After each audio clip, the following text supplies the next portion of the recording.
Alright, what's up guys? So years ago, I always wanted the cool fingerboard obstacles, but they were hard to find and costed way more than I was willing to spend. Fast forward a few years and here I am realizing these obstacles are easy to make and for free out of paper. So be sure to watch the end of this video as I show you how to make these cheap and easy fingerboard obstacles. The first obstacle we're going to be making is a wooden pallet. So it kind of looks like a pallet. I actually had a lot of fun making this one and it turned out really cool and it rides super well. So be sure to watch this as you can see all the tips that I give you, and be sure to subscribe if you enjoy it. So the first thing we're going to be doing is rolling up all the paper. You want to make sure it's taped so that whenever you cut it, it doesn't unravel. So you're going to do this to, I think I did 4 pieces of paper, two thick pieces of paper, I believe, to make for the grinding part. Actually, one thick piece of paper, and I cut it in half. So as you can see here, we're just making sure we tape off of like probably three points on each piece of paper, so that the paper doesn't unravel whenever you cut it. And then of course, if the pencil gets stuck in here whenever you're rolling it up, just poke a new pencil through and it will come right out. That happened to me a few times in this video, as you'll see. And then you just want to make sure all the papers are rolled up nicely, and then you want to mark off halfway. So I think 11-inch piece of paper is going to be 5.5 inches, and then you'll have 2 equally sized pieces that you're able to construct into the pallet. Now you want these to be exactly 5.5 inches so that the pallet lines up properly, and it's really not hard, just make sure it's in half, or you could even cut the paper in half before you start. As you can see here, I'm taping the paper off so it doesn't unravel when I cut it. Again, make sure you're doing that so that, because it's a pain whenever it unravels. So you want 5 of the small pieces and 2 of the big pieces. The big pieces are just thicker pieces of paper, and you can use a hot glue gun. You do not have to, you can use tape, but I want these to last a little bit longer, so I'm going to use a hot glue gun, and it will just help for the obstacle to last more than a few days. Now tape really would be fine, but as you can see here, I am smoothing out the thick piece because that's what you're going to be grinding on, so you just want to put tape on it. And this is kind of what I'm going for the final look. You have 3 different grinding spots, and of course it wasn't glued yet, so it wasn't going to hold. But as I'm gluing this, I just want to make sure I'm using enough hot glue and gluing it to the base. So I'm putting 4 on the bottom. Those are not going to be grinded on. You'll see what I'm doing with those in a minute. And you just want to put the supports on. There's 4 supports, and then on the top we're going to have 3 grinding pieces. Only 2 with the thick paper, but it's okay. I probably should have done that, to be honest, because the glue wasn't completely dry yet, but it'll be fine. So then you just want to glue on the other rail piece, and it should have tape on the top. I don't think I put tape on the top, but it'll make it grind a lot smoother, so be sure to do that. And then we're just putting the centerpiece in, as you can see here. And that's pretty much about it for this one. There is one more thing that I want to add before I forget. You can glue the bottoms. If you put hot glue on the bottoms, it'll hold a lot better whenever you're trying to grind on it, so it doesn't slip and slide around. So that's what I'm doing here. I'm just gluing the bottom. And that's it for this one. So the next one is going to be a park bench. Now this one's super cool. I think it looks amazing, and I'm super happy with how it turned out. So let's get right into showing you guys how to make this one. So I'm going to use 5 pieces of paper plus the little piece that we had left over from the last one. I think I only ended up using 4 of these, but it's okay. It's always good to have extra. And again, you just want to roll these up just like the last ones, as you can see here, and make sure you tape it off. And then of course I had to hit a pretty cool transition for you guys. So as you can see here, I was pretty proud of that. Could you please comment to make me feel good about myself? Comment nice transition or something. I would appreciate it. Okay, and then again, we just want to mark these off about halfway so you can make them into the park bench. Now we want to put 2 of the thick pieces aside because those will stay that length. Those are going to be the pieces you grind on.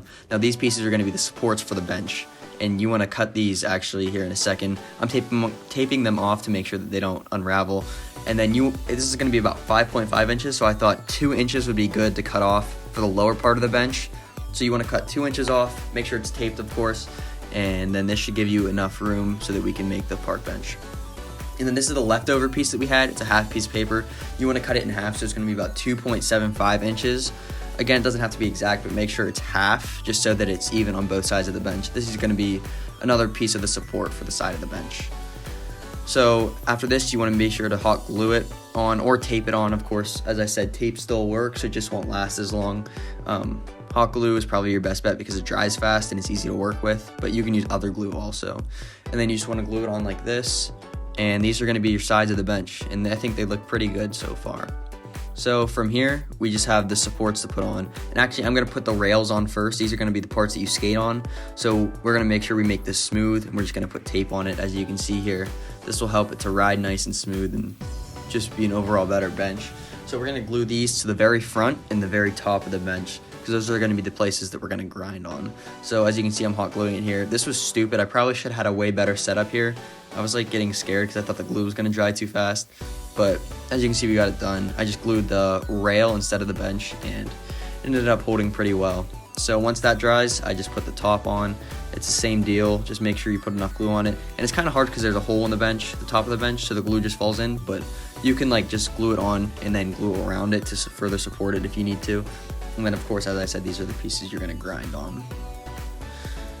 And yeah, then literally the last thing we have, we want to flatten these little 2 tubes. I know it seems kind of weird, but I think it made it look cooler.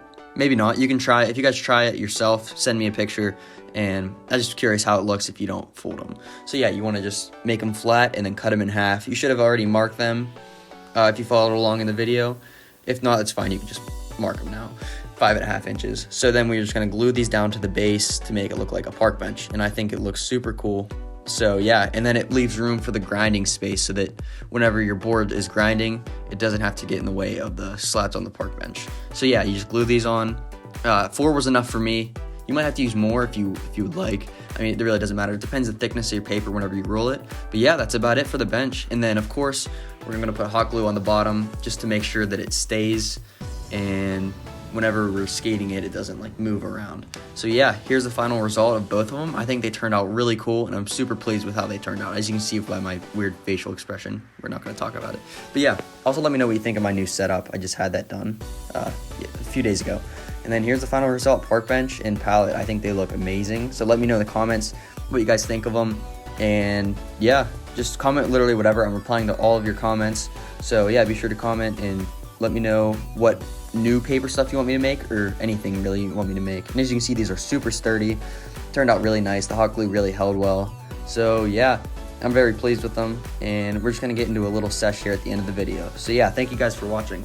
And as you guys are watching this sesh, be sure to comment your favorite trick that you see, or just literally comment whatever. I just want to say thank you guys so much for watching the end of this video. I really appreciate it. If you could, be sure to like and subscribe. Again, I'd really appreciate it to help me get this channel going a little more and post some more fingerboard content for you guys, or even parkour and trampoline stuff as I've done before. I have a lot of fun doing that too, so let me know what you guys want to see. And yeah, enjoy this little sesh. I had a lot of fun with it, and these obstacles turned out really good. If you guys make these yourself, be sure to send me a picture or anything, really. I'm really curious to see if you guys make these and how they turn out. So yeah, I hope you guys enjoy. I hope it helps, and thanks for watching, and we'll see you guys on the next one.